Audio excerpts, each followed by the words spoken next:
Tagore memorial boys 100 seated hostel को बुलवार सुजोग मिलता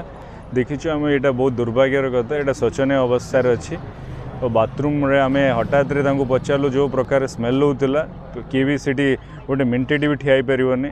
पिलांकर लगी लगी पूरा बाथरूम को लगी रूम आग अच्छी आम देखा पाइलु कौटी भी बेडसीटा को भी जोगे देना बारंबार मुझे स्टोर खोलिक देखापी कहलु सेटारे देखला कौन सी प्रकार बाथरूम रे जो स्मेल कटापी जहाँ लिक्विड दरकार अच्छी किसी आम देखिपारूँ से आम अनुरोध कर स्टोर भितर संपूर्ण भाव में काठ फाट रखिंट जोटा कि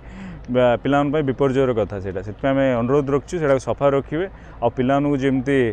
आपणकर फैन रे भी अवस्था अच्छी प्रॉब्लम आगे जोटा अच्छी पेंट फेंट टी हम आमको तो HM कहते कथा करें देखा जाऊ आशा रखु से संपूर्ण भाव में सब समाधान करेंगे। देखो यहाँ तो आम एज ए प्रतिनिधित्व भाव में तो कही सारी निश्चित भाव करार हो दायित्व न करी तो से एटारे किसी भी बाट खोजी तो जापर आम निश्चित भाव में आउ थे बारंबार कहूँ निश्चित भाव है वाला देखू आम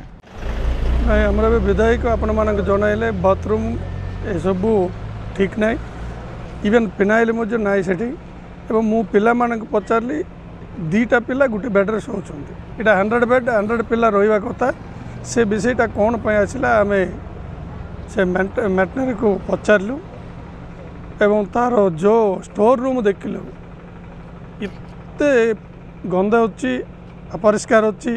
एवं काट गुंड और जो स्टोर रूम रे जिनिस रही अच्छी जोटा बाहर रखार अच्छी से जगह सब स्टोर रूम रखी जेकोसी जदि फायर एक्सीडेंट कौन है पिला बहुत विपद हम।